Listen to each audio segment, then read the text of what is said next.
தமிழக வெற்றி கழகத்தின் தலைவர் திரு விஜய் அவர்கள். அதான் இந்த சத்தத்தை இன்னும் ஒரு 4 வருஷம் கழிச்சு போடுவீங்களான்னு பார்க்கணும்.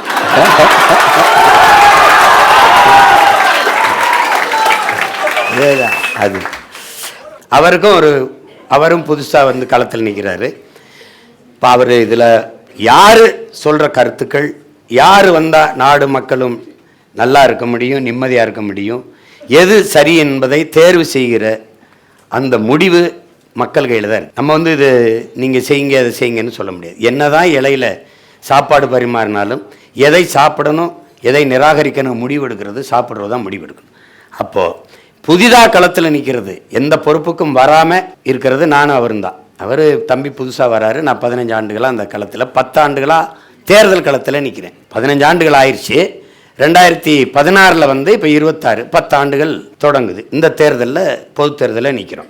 அவர் முதலாக தேர்தலை எதிர்கொள்கிறார். இதில் யார் வந்தால் சிறப்பாக இருக்குங்கிறத என் அன்பு மக்கள் தான் முடிவு.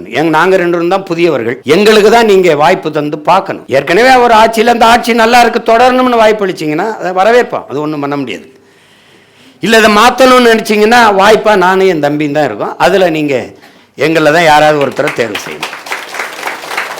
அவர் வெற்றியும் எனக்கு மகிழ்ச்சியாக இருக்கும், என் வெற்றியும் அவருக்கு மகிழ்ச்சியாக இருக்கும். ஏன்னா நான் வந்து நாட்டை இதுவரைக்கும் இருந்த ஆட்சி அளவுக்கு கேவலமாக ஆட்சி செய்கிற பிள்ளைகள் இல்லை. இதை விட ஆகச்சிறந்த ஆட்சியை கொடுக்கணும்னு ஒரு கனவோடு இருக்கிற பிள்ளைகள். அது எது சரியாக இருக்கோ அதை நீங்கள் முடிவெடுங்க.